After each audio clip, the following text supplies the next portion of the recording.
Hello, everyone, and welcome to Two Goals. I'm Maria Laura. And I'm Katia. And we're welcoming today Brazilian-born Lidia Baria, an expert in communications and brand positioning who relocated to Cyprus, a country far from home, to develop her passion and ensure her talent becomes a key component to grow the women's game. Alongside sharing her anecdotes, Lidia will be discussing with us some of her volunteering projects on fandom in Cyprus and coverage of women's football. Lidia, it's a pleasure to have you here and welcome to Two Goals. Thank you. Yeah, thank you for having me. And I'm really excited to be here. And also, I love the work you guys are doing. So yeah, I'm just so happy to be here with you too. Thank you very much for your kind words. And actually, we tend to start always at the very beginning of our guests' lives. But in this case, I want to connect this with something very recent. UEFA launched a campaign raising awareness of the game-changing impact of women on the European football communities, where you were picked as one of the perfect samples of an inspiring story for women and girls to make their own mark in the game. Now, fast backwards to you as a youngster, did you have a female role model back then in sports or in your life, something to look at or someone to look after? Yeah. Well, in life, yes, I had the privilege to just grow up surrounded by some amazing ladies. But as I said to you, in sport, not really. Even in football, I am from a generation that I would see sport as a hobby, some things to watch on TV or just to go to the stadiums. And for me, of course, everyone knows Marta and Formiga, but if at that time a player could not make a good salary, it was hard to dream to become a professional player. So I would never imagine myself working football. So yeah, this was really recent, this idea about working it. But of course, yeah, growing up, it wasn't an idea at all. Yeah. I mean, we all have, I don't know why, but we all have Marta and Formiga in our heads, especially Formiga. As you mentioned, I remember about it because we are always talking about her, and she will stay for sure for more years, and she will be inspiring more girls. So in 20 years, we will be interviewing more girls, and they will say that Formiga is she was their idol. But now let's enter into your pathway, educational pathway. And regarding your studies, you have a bachelor degree in social communication. How did you choose this educational pathway? Was it sports and motivation for this choice? Yeah, as I said, like not at all, because I never saw myself working in sports. I chose it because I love connecting with people. I love talking, as Katia knows, with my WhatsApp audios. A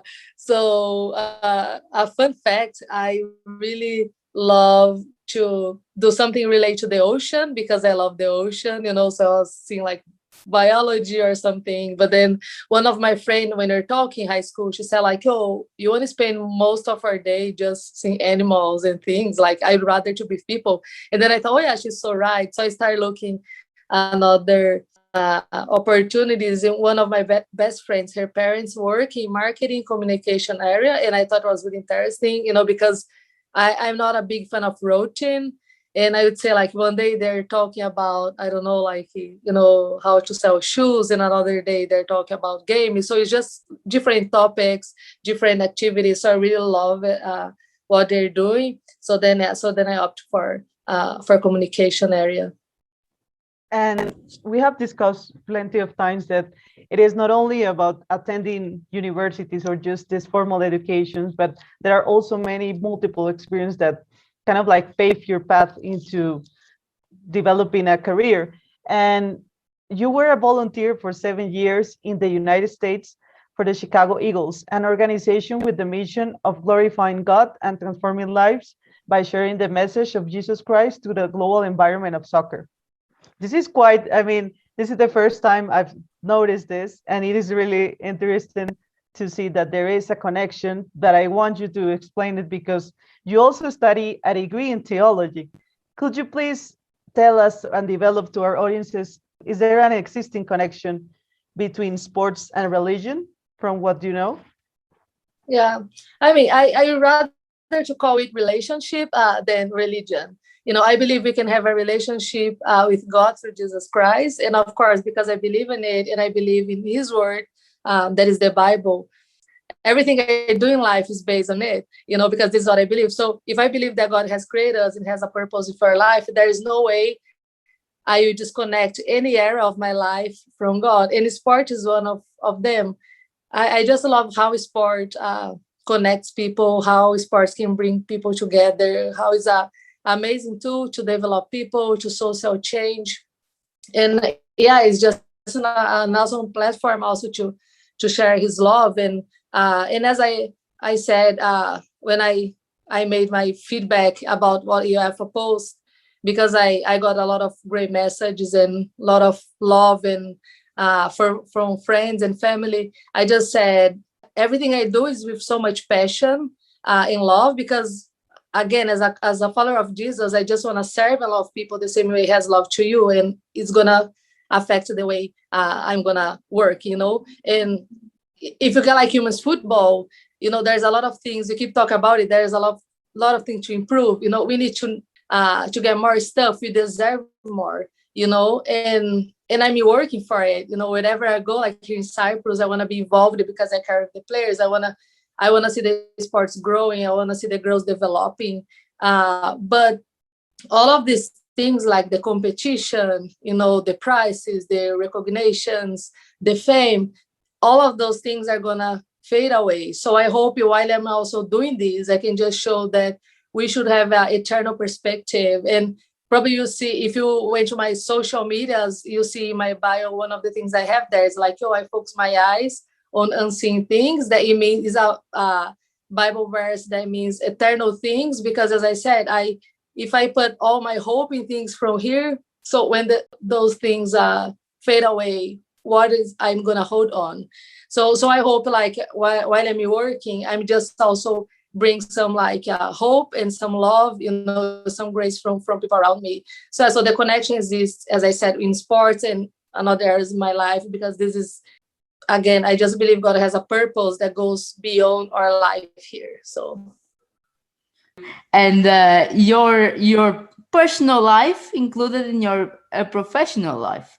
You're a mother of two, so we will talk about motherhood, and we are always hearing cases regarding it, and connecting with football, and now it is important to tackle and solve these issues, especially not only the women that are playing, which is the issue that comes up a lot, but also the women in football, women working in football.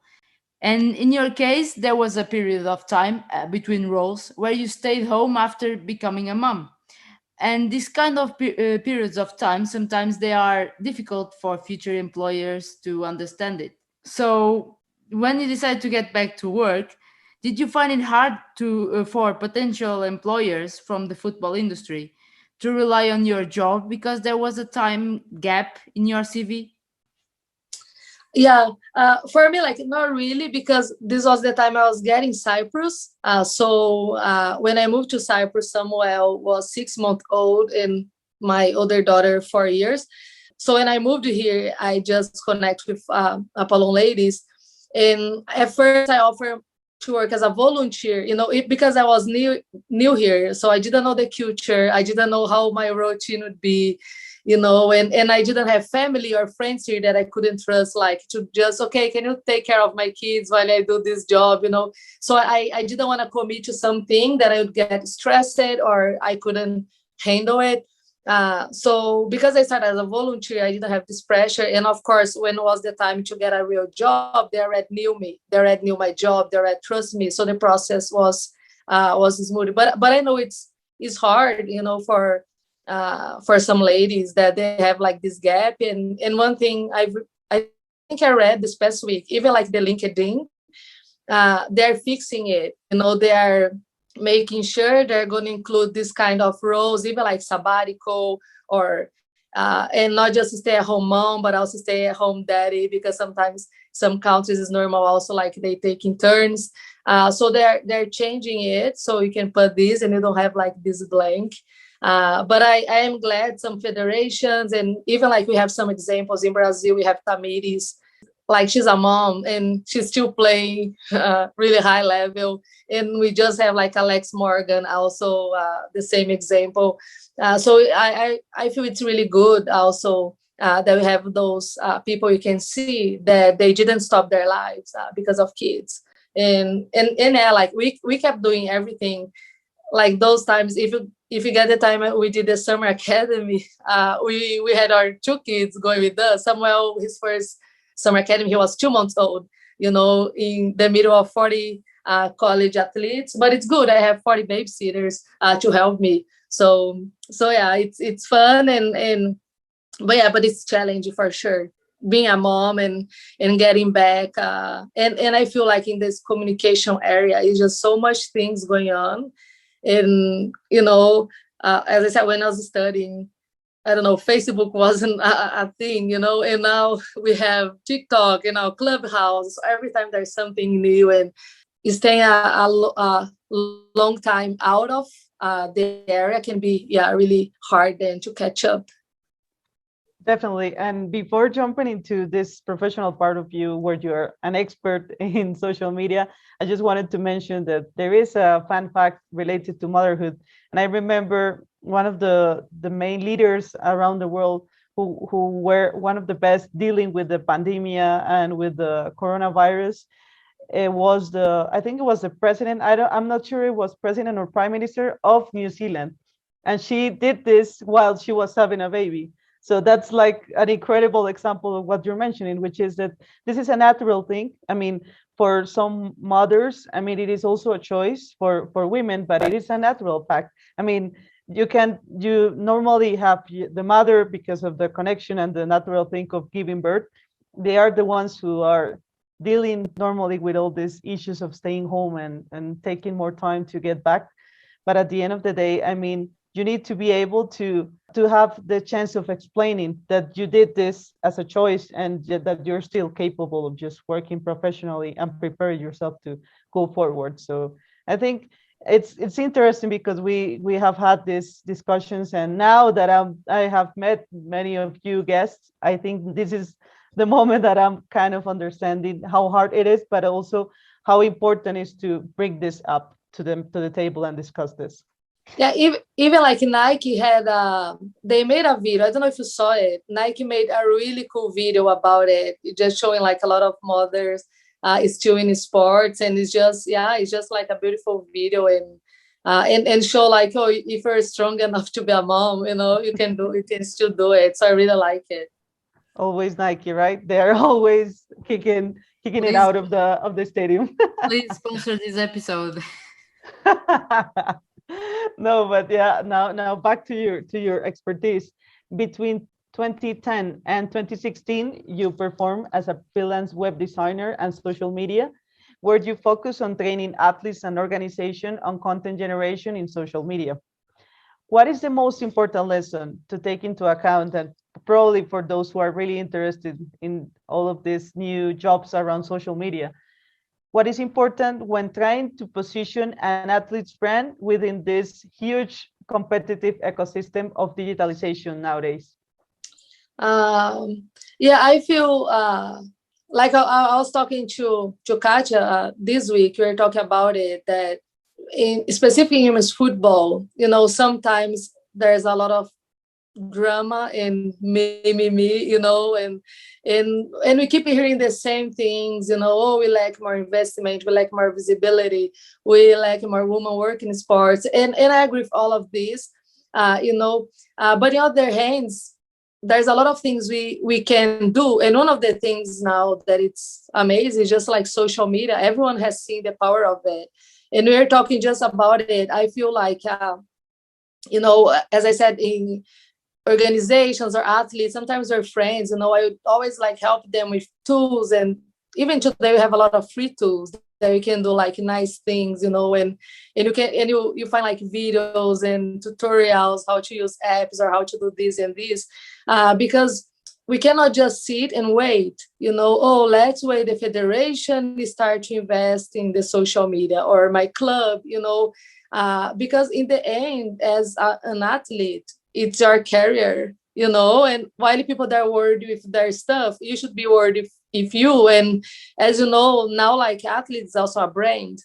So I feel like for me, like the great lesson is just you need to believe, to find like your message or your why, and the best person to show it is you, and we know like in communication, again, the best thing, you can have like a video with the most famous people, and really nice music and nice photos, but we know like that the best advertising is still the one-to-one, or as you say in Brazil, the mouth-to-mouth, because if we're friends and I tell you, oh my goodness, guy, you guys need to eat this burger in this place, you're gonna go there because you trust me. And this is why influencers are growing, because now I'm not seeing that actor or singer that maybe I'm a fan, but I don't relate. Sometimes I'm seeing another mom with her mess hair and talk about some product, and of course, like, it's closer to me. So like, oh yeah, if it works to her, it's gonna work for me. So it's the same. I feel like it's time for the athletes and women's football just to use it to help to grow like their image, their brand. And as I said, we complain about visibility, but we could be doing a lot of more stuff. There's a lot of people like you guys are doing now. You get together and start doing a podcast about it. And I know there's a lot of hard work, but you two are doing it, and there's so many amazing work being doing over there. But sometimes I feel some players, they're still waiting, like they're still waiting someone do something for them. And so I just believe they should take advantage of the resources we have now, the technology, and even now in this COVID season that everything went online, and everyone is online. So as I said, I feel also is a way to contribute, like to help to the growth of the game, is just supporting them how to use also all these tools. Great words and wise words over there, because I think it depends on us, right? It's about athletes, it's about the people working in the industry too, but here the question was about the athletes, and it's exactly that. I think I use this expression with you also, Lidia, and I use it with Maria, that we are always pointing the finger to the others, but we never point the finger to ourselves.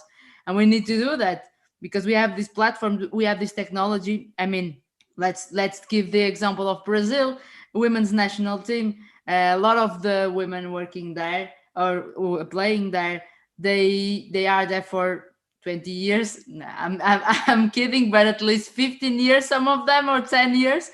And one of them said in a CBF course, Christiane, she admitted that only in 2019 she turned out to be a brand.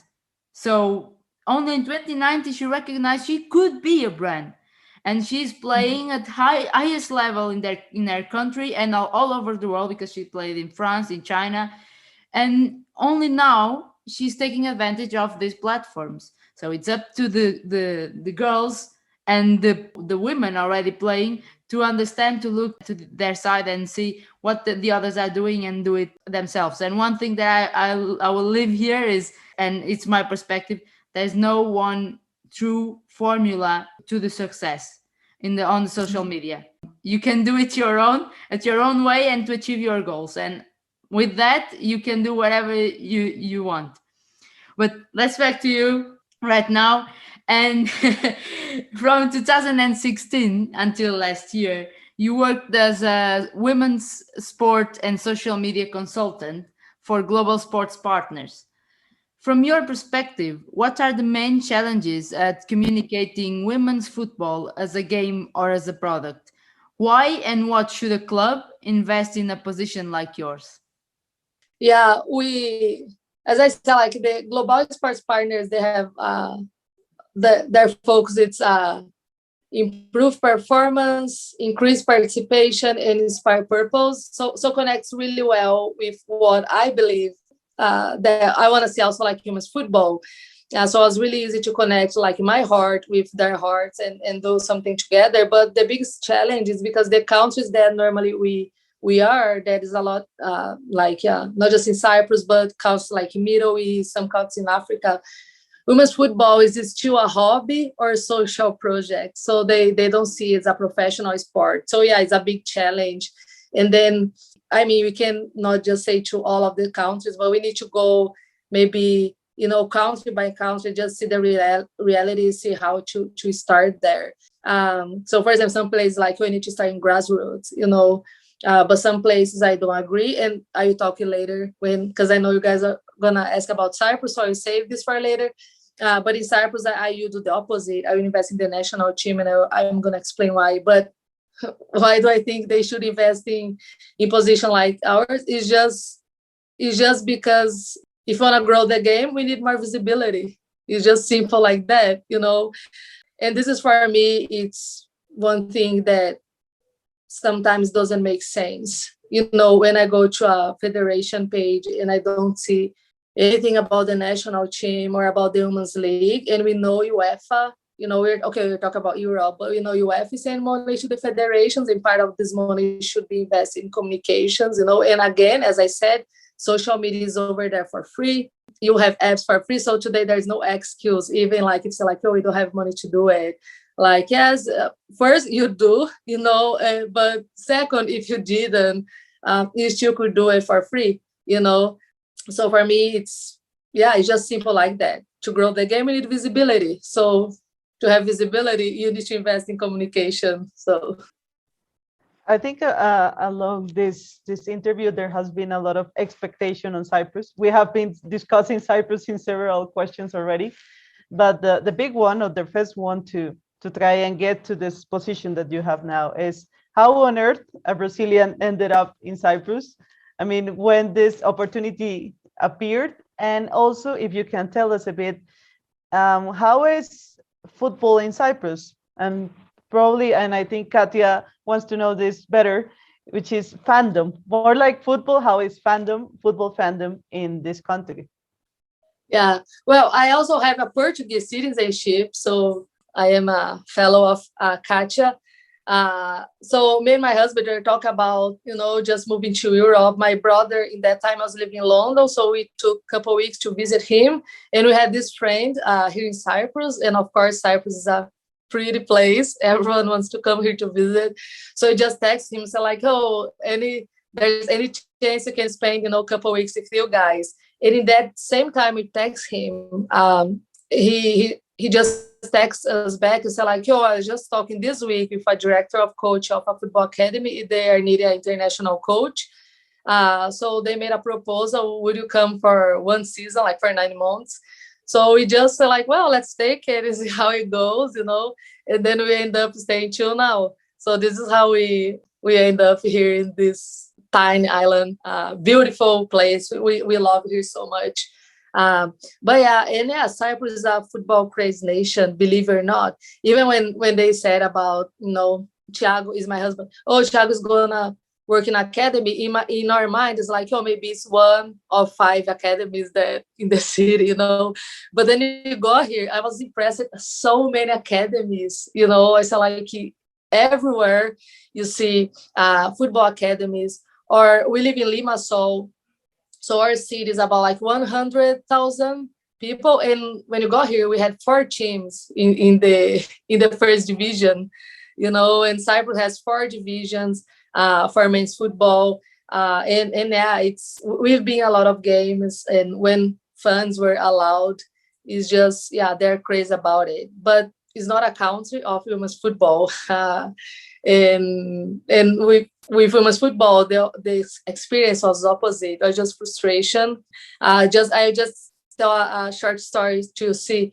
One of the first players I met, Cyprus, Margarita, and she invited me to watch the game of Cyprus against Bulgaria, like the women's national team. So when we're trying to find the stadium, we got lost. So my husband is stopping at a gas station, and he asked like, hey, do you know where Cyprus national team is playing? And the guy's like, Cyprus what? And just said, oh, the women's national team. So like, Human's national team, Thiago. Yeah. And then Thiago showed the paper with the name of the address. And so like, oh, I know this is stadium. So he explained us, he gave us directions. And then he looked to my husband and said, but look, if you get lost again, don't ask about human's football. No one cares here. Ask about the stadium. When he said it, I was so upset, And when you got in the stadium, they had more fans of Bulgaria than Cyprus. It was just unbelievable. So this is how football is. Even now, I still talk to people. Sometimes they ask what I'm doing here. It's like, oh, I work at Apollon Ladies. And we have the Apollon also. It's like the Apollon what? It said ladies. Oh, a volleyball. I said, no, we have also a women's football team. And they sometimes think, oh, but it's like a professional team. It's like, yeah, it's a professional team. We play Champions League. Oh, really? We have team in Cyprus that play Champions League. And there's like, and I mean, Apollo is well ranked in UEFA. I think he's, I don't know, like 35 or 30, he's in the top 40 for sure. So it's just a shame. When I got here, we had 10 teams in the first division. Here in Cyprus, just have one league, one division of women's. When I got here, it was 10 teams, but now we just have 8. We had 9 in the beginning of the season, but one drop, I don't know, round 3 or 4. So we just have 8 teams right now in Cyprus for women's football. First, it's great to know the teams you have here there in Cyprus and also the fandom. But actually, what you said about women's football, I have to say, sadly, and that is always the same story, right? That we are listening for, unfortunately, in many places of the world. But actually, what we've been talking about in this interview is everything connected. This is what happened to you over there in this small short story is the proof of the lack of visibility, right? The fact that the women's team, the Apollon Ladies, they are almost always on the Champions League and they are not recognized. It's also a sign of the lack of visibility. And maybe we need more investment over there. Let's push it forward. And want to do more, and even the players, everything that we talked here, I think it's everything connected. Everything needs to be in this towards the same direction. But to have this visibility, that's why we need people like you or people with the roles in this case you had and you have, and you had a lot of roles, or at least 3 in Cyprus, in Apollon. You worked to perform as a social media consultant, a social media manager, and your current role as media manager. Can you please develop on your achievements when you were performing these roles? And are there any future goals to reach that you want to share with our audiences? Yeah. So we, as I said, when we got here, even like I couldn't find any information about women's football. And the reason I work with Apollon Ladies because they're the only team I found when I Google it. Because it's like, oh, they may have something. So of course, when you Google Apollon Ladies, you go to UEFA page of Champions League, so I found them and I sent them my email. So they're like the first team I knew and the only team I knew in Cyprus. So this is why they were my first connection. As I said, first training, I was super welcomed by Margarita. She was at the time a captain of Cyprus national team, and I was from Apollon Ladies. Amazing person, great player, and yeah, she introduced me to the women's football community here in Cyprus. And she was the first that called me. At first time when I started with social media constant, was more really like helping them how to build their image, like in the social media, but was more during the Champions League time. If you see, was like a 5-6 month period. So I was doing like preseason in Champions League time, and then we finished it. But then last season, Apollon Ladies, they are really pursuing like to do different, to make story for Cyprus and for the club, and even like bring the coach Ken B. I won't take a risk to say his last name because he's from Sweden. In one season here, still didn't learn how to it. But Kim is a great coach, and the players they're bringing, we've had like an amazing roster. So what they're building now is really exciting. And even like, getting like this role as media manager is because they've understood that they just don't need the social media, but we need to do more. And of course, it's still building, as a media manager, I feel like my dream would be to have a team that some clubs have like 5, 6 people just in media. You have just the graphic designer, the photographer, a videographer, storyteller, So yeah, but I know this is a structure. It's still so far away from women's football unless you are really related to a big club, like a men's club that is really investing, that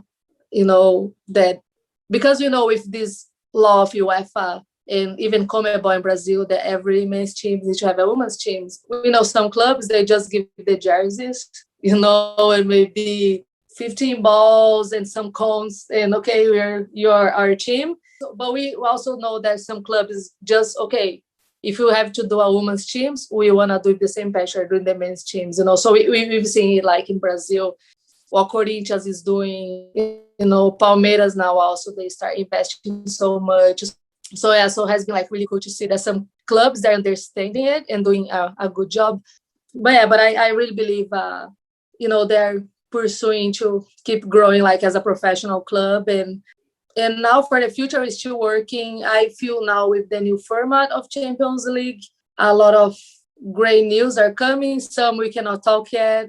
We need to wait the Champions League till first. And I'm just so excited. I really believe this new format is going to be good for a country like Cyprus, because finger crosses for the draw, to get a step forward, to go there and see Barcelona and Lyon. It's like, you're just going there, but now like with more games and group stage and, I really believe it's going to be amazing. Just being on TV, the group stage, the visibility is going to grow so much. So I really believe this is the time to invest more, of course, in this area.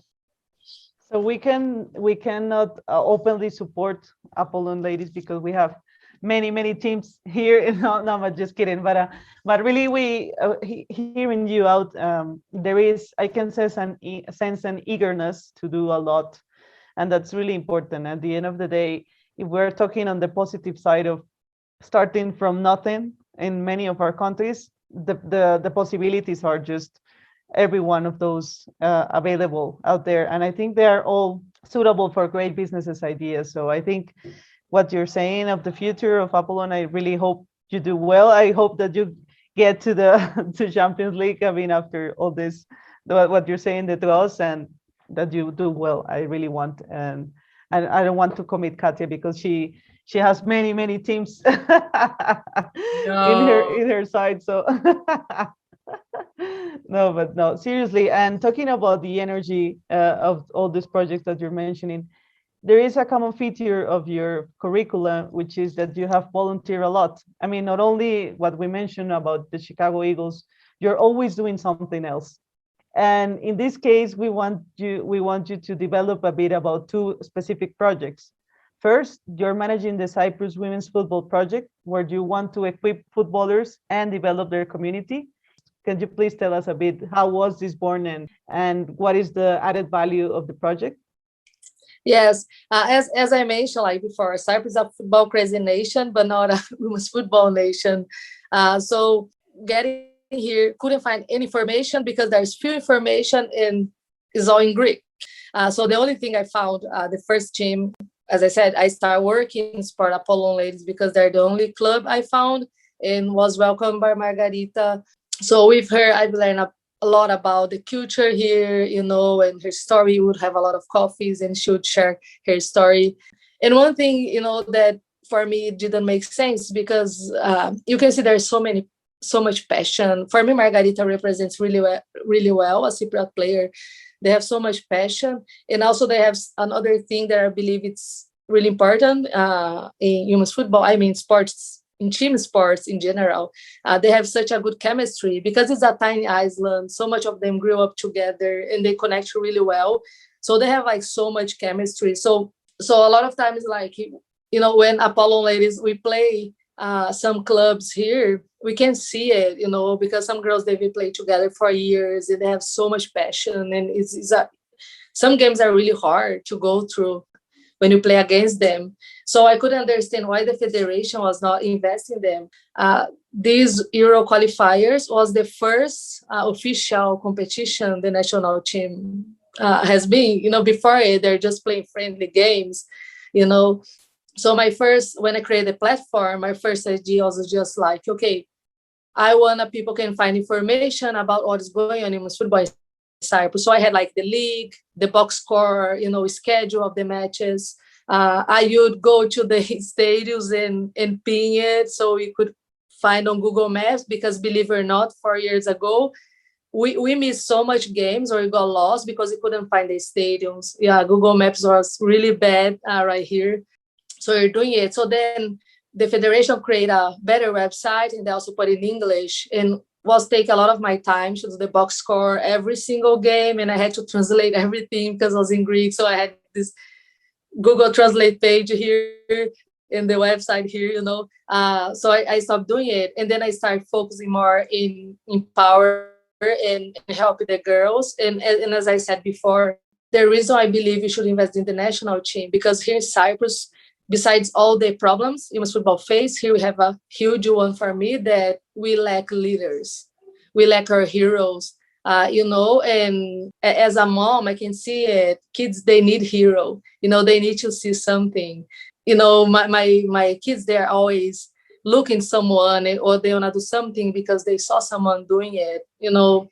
And why a girl in Cyprus should play football if she has no role models, you know? Like I'm talking a lot of good things about Margarita, and Margarita retired and she disappeared of football, you know, and I keep pursuing her. So like, no, you need to come back. And I'm working hard on it, because she's a really important figure in women's football here in Cyprus, you know. And a lot of players that I saw playing in 2016, they're not play anymore. They're not involved in football anymore. You know, in Brazil, you have the league growing, the national team growing. We are coming with a really good youth program, because we have, yeah, like you said, Marta, Formiga, and now we have this Camilinha, that being this next generation of players, you know. So they have, for who they look to, or you see USA, you know, yeah, they have like Rapinoe and Alex Morgan, so they are seeing where they're getting, you know, the success. So you have heroes. But here in Cyprus, why a girl, as I said, why a girl is gonna play soccer here, football here, if, you know, you won't get a salary, you won't get a chance to play cool games with national team. I mean, now they're playing official competitions, but 2 years ago they're not. So there's like nowhere you could get for it, so they would just do it for fun, you know. So this is why we start like this program. And as I said, my main goal now is just to find these leaders and just helping them to get confidence and raise their voice, and so they can inspire the next generation. And to be honest, I really believe if the federation respect a little bit more the national teams, like the players, we would see amazing things in Cyprus women's football. Like with the national team, I really believe they could make story. And even if you see the story, Apollon Ladies, we beat Umea. I don't know if I'm saying the name right, but this team in Sweden, in that time, I think they are number 2 or 3, like in the UEFA, and Apollon Ladies was 64 or 60 something.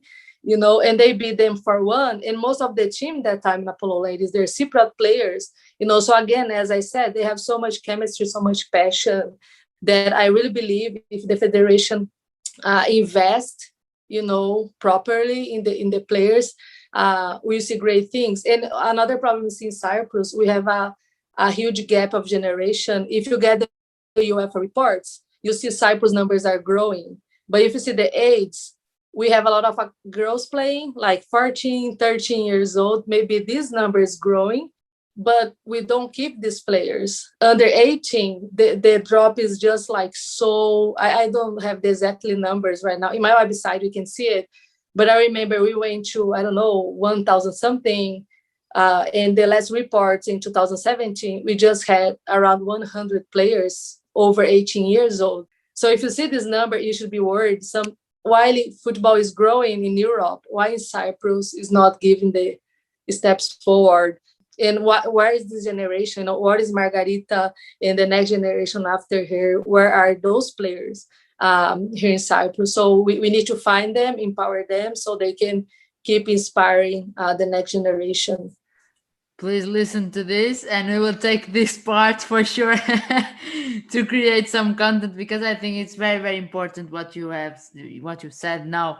And actually, we know that unfortunately is also a reality in other countries, that we need to solve it. And I think there is a sentence that I always use here. Maria already stole the sentence here too, but that translates everything. That is, if you need to see it to believe it. And probably when they reach a certain age, they don't see the future, and they leave the career apart, and they start looking for other things. So they need to see actually what they can achieve, and this has to be a work that has to be done from all of us. It's not only one. It's the kind of thing of pointing the finger again. It's not pointing the finger. It's look to ourselves again. But let's talk about the other project that you have. You are a woman with a lot of cards to play, and alongside Cristina Freda, you co-created the project World of Women's Soccer, and you present it as your online source of women's soccer worldwide, or in another type of language as you use it, it will be the airport of women's football, right? It will be like that to make the connections. So what shall we expect from this project, and what are your future plans with this platform? So Cristina Freda, she's really looking forward to be the biggest platform in women's football. She says soccer because she's American, so I couldn't convince her to change for football. But anyways, and to be honest, I really believe we can do it, because we worked so hard in the past year, but we haven't touched it in the last 6 months, because Cristina, she's still playing professional, and last season she was playing Champions League, and she played Champions League to Glasgow during pre-season, and then she came back to Apollon Ladies because of the COVID season. All the games are all together, and then she was playing the Euro qualifier. She's also she's American, but she has a Cypriot citizenship, and playing the league here, plus all the restrictions and this mess that COVID season has been, and for me as well, working and as a mom and having kids going to school and having school at home, we had to give a break, but we have plans to come back to it as soon as possible. And as you said, Katja, our idea is this: like we want to be airport. We don't want to be the final destination. We just want to, people come to us and find the information they need, and then they go there, because this is what you see. There's so many people doing great things in women's football, like you guys doing podcasts, and, another people doing podcasts, and people doing like blogs and different things, but they're always spread. And if you don't know them, like if you don't have a friend that send you this or that, it's just so hard to find those information. So we just want to, even like leagues also, we got really impressed, because what we've done, me and Cristina, we went federation by federation. So we start, like CONMEBOL, so we went to Brazil, and then Uruguay, Paraguay, and getting like the league. So of course, for me, like CONMEBOL was an easy one. But then when you got to OFC and even CONCACAF, to be real, there are some countries I had no idea they're countries. And those, like, I saw the names, it's like, what a heck, where is it in the globe, And then most surprise is to see like, oh, and they have women's football there, So it was a mix. Some countries would be pretty sure we find information and got there. Site was a mess, federation doesn't care. And then some countries that we had no idea they exist, you go to their website and they have a really cool league for women and structure over there. So we had bad and good surprises.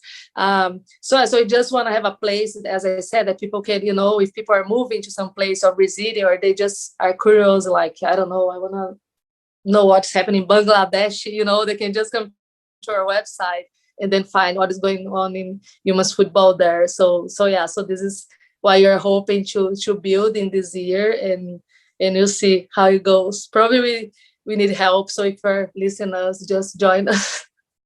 I already get Katya. So sorry, Maria. If she stopped helping you, it's because it's our fault. Not to worry, not to worry. I'm sure that Katia has more than 24 hours doing her day. She's always doing a lot of things, so I can borrow. You can borrow her from me. No, but just kidding.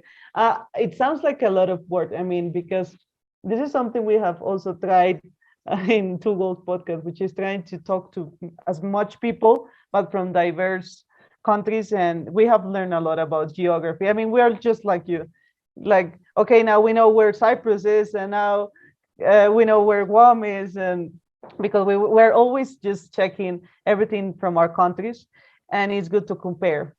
So Lydia, unfortunately, we're coming to the end of this interview, but we had this scoop, and if this is not true, blame Katya. She did the research on this part. No, but just um, she told me that you were moving back to Brazil very soon. So could you please develop about the future? Do you intend to contribute developing the women's football there?